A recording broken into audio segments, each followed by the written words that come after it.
Jacob Thrall versus Ricky Furar is a bantamweight bout. Jacob Thrall has cheater record of 6 wins, 3 losses, and 1 draw. Ricky Furar has cheater record of 4 wins, 2 losses. Alright, so Jacob Thrall is currently 25 and a half years old. Ricky Furar is currently 30 years old, which means I don't really think there's going to be an age advantage in this fight. Also, Jacob Thrall is actually moving down from a featherweight to go to bantamweight to fight Ricky Furar. They both have the same height at 5'6" tall, and the topology predictions on this have 67% of the votes going for Thrall, most of them going for decision or submission, and Furar have 33% of the votes, and most of those going for decision.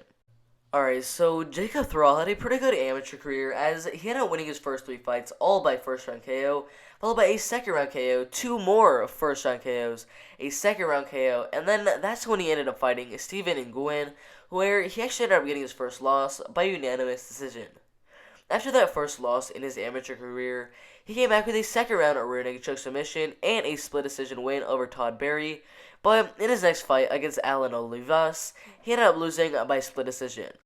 After that loss, he came back with a second round rear naked choke, a first round rear naked choke, a first round armbar, but in his next fight against a very good fighter in Draco Rodriguez, he ended up losing by unanimous decision.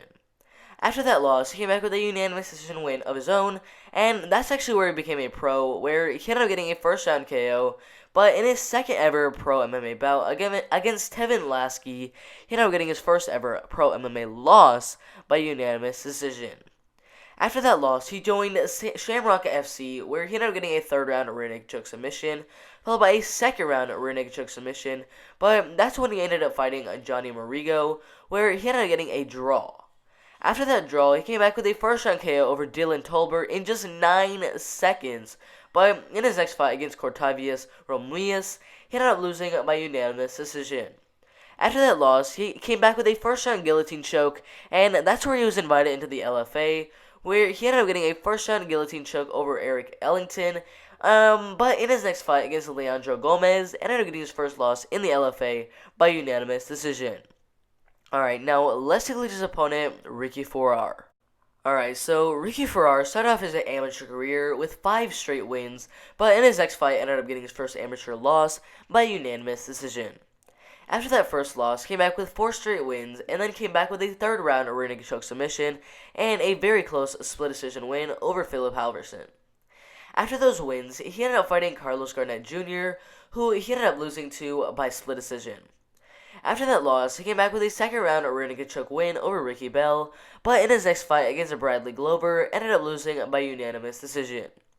After that loss, he came back with a split decision win, a second round KO, and another split decision win, and that's actually where he became a pro, where he ended up fighting Desmond Torres in his pro MMA debut, who he ended up losing to by TKO.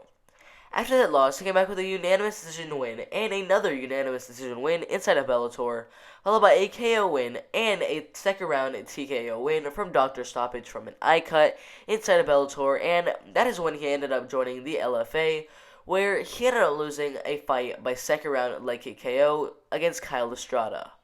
Alright, so I really cannot wait for this fight to happen. I really expect Thrall to go out there, maybe try to get a knockout, because he's already proven himself as a very good submission guy.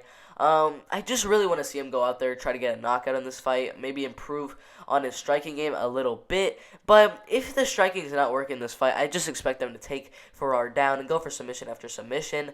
Now, do I think he is going to get a knockout or a submission? It's very likely. He could definitely get a submission. He has very good skills down there. I just don't see it happening. I see this fight going all the way for Thrall to win the fight. Furar can definitely get a KO win in this fight. I just don't see it happening. He has very good power, but I don't see him landing in this fight. I see Thrall just going for takedowns, going for submissions this whole entire fight, and that leads to my decision. I think Thrall is gonna get the win by unanimous decision. Alright. If you agree, disagree, or have something to say, make sure to put the description below, and I'll respect to every single one of those comments. Make sure to like, subscribe, with notifications turned on so you don't miss the absolute best MMA content out there. It's been fun, but I'm out of here.